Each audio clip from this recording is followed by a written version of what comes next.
Now we are discussing transportation in plants. We have already discussed in animals how transportation of nutrients, oxygen, carbon dioxide occurs. But in plant also transportation make place. Plants are autotrophic.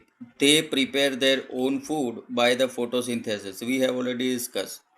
For this, they use simple inorganic compounds like carbon dioxide and water available in atmosphere. So they take carbon dioxide from the air and water from the soil.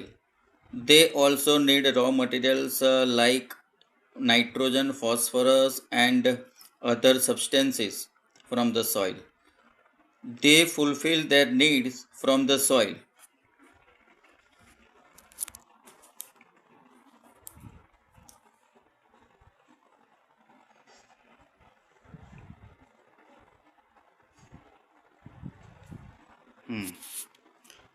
They fulfill their need from the soil if the distances between the soil and contacting organs and chlorophyllous organs are very little. Energy and raw material can easily diffuse to all parts of the plant body.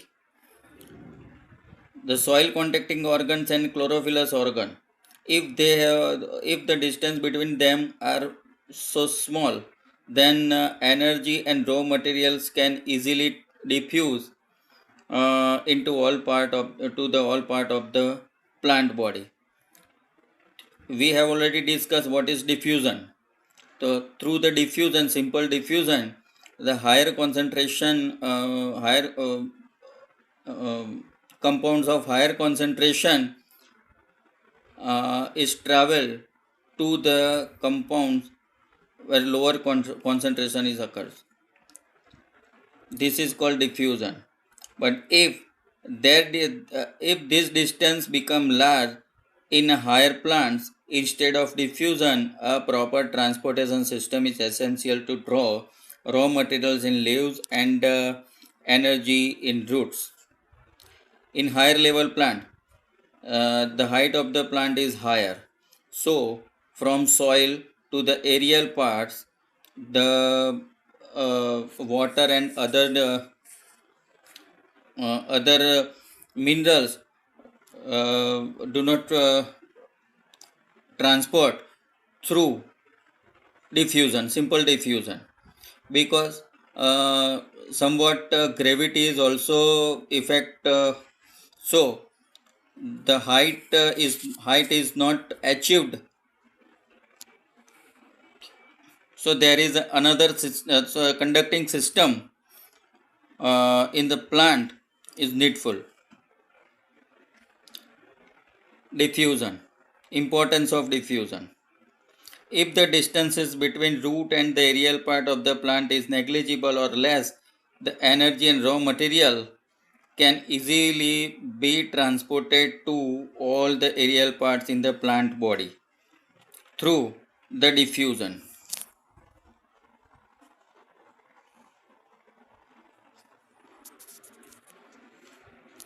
Now transportation.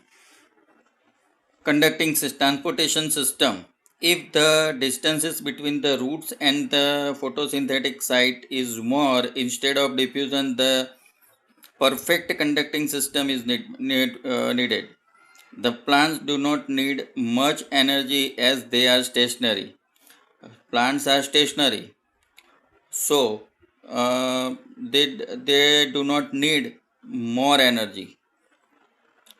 Even though in plants, roots, stems, and leaves, uh, the needs of water and other elements are different.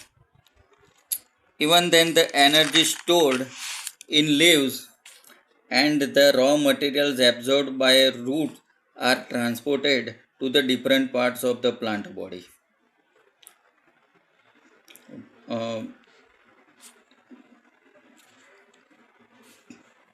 for this, in plants, two separate conducting systems are available.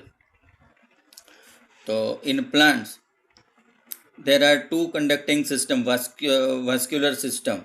One is xylem for transportation of water and absorb minerals in the form of solution by the roots in upward direction, and phloem for the transportation of products synthesized by the process of photosynthesis from leaves to other parts of the plant body in upward and downward direction. These two systems are discussed in standard 9 with diagram. Now, transport of water in plants. Transportation of water taking place through the xylem tissue. It is composed of vessels and tracheids. So, in the xylem system, these two are main parts, vessels and tracheids, which form continuous water conducting channel. It is the passage to conduct water in upward direction. The cells of roots are in direct contact with the soil and they take up ions from the soil. Due to this, a difference is created between the concentration of ions in the roots and that of ions in the soil. Roots are direct contact with the soil. Water and other minerals are very large proportion uh, in soil. So there is a difference of concentration. In roots, the concentration is low. So the diffusion taken place from soil to root. To eliminate this difference of concentration between the soil and the root, the steady movement of water into roots creates column of water. The water enters the root and create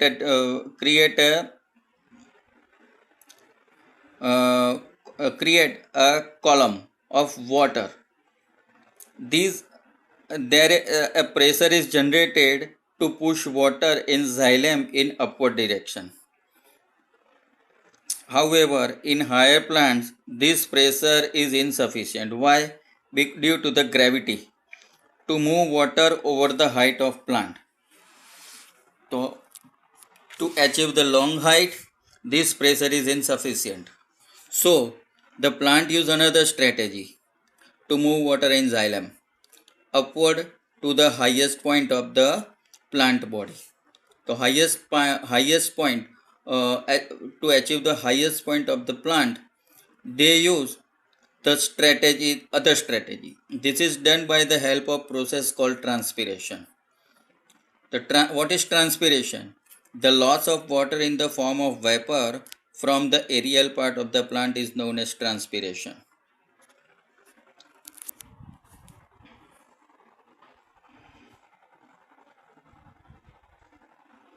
Transpiration.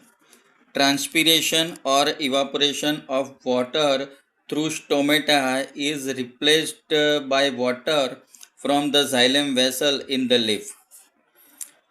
Due to transpiration, the water is evaporated out. So, the water in xylem take its place and comes up. Evaporation of water from the leaves create a suction which pulls up water from xylem vessels of the root. This suction makes the pressure, upward pressure, and the water enter in the root cell to the stem of higher plant in upward direction. It is same as we suck up uh, cold drinks from the bottle by the straw. During the daytime, when the stomata are open, the transpiration pull becomes the major driving force in the movement of water in the xylem.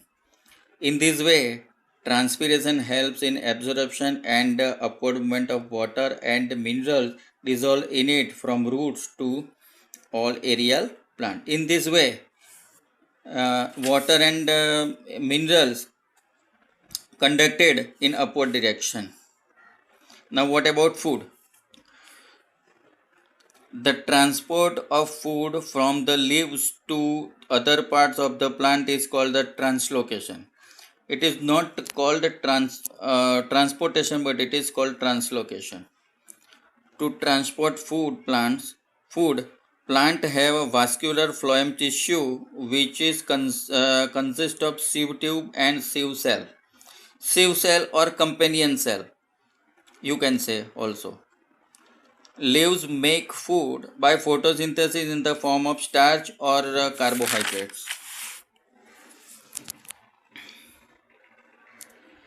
Beside the product of photosynthesis, the phloem transport amino acid, plant hormones that are synthesized at the shoot and root tips, and other substances. Not only food, but phloem conducts amino acid, plant hormones, and other substances also. These substances are especially delivered to roots, fruits, seeds, and growing organs where it is stored in any part of the plant. In translocation, plant needs energy which they derive from ATP. We know that the ATP is the power bank of the cell. Process of transport. The sucrose, it means food, made in leaves enter into the sieve tube of phloem tissue by using energy from ATP. This increases the osmotic pressure of the tissue, causing water to move into it.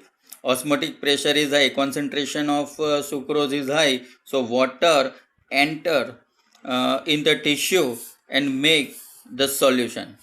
This pressure moves the material in the phloem to tissue having a less pressure. The phloem thus moves material according to the need of the part of the plant. As for example, in spring, sugar stored to root or stem tissue is translocated to the buds which need energy to grow. So where it is needed, the food translocate there. Now in activity 6.8, there are two pots. In pot A, there is a plant, but in pot B, it is only a stick of plant. There is no leaves on the stick, and both are covered by a plastic bag, and taken them to the under the sunlight. In both the pots, the soil is covered and avoid evaporation and loss of moisture from the soil. So soil is also covered by plastic sheet. Now what is observation? After half an hour, we observe very small droplets inside the bag inside surface of the bag in plant A, whereas in the bag B, which is on the pot B, there is no water droplets observed.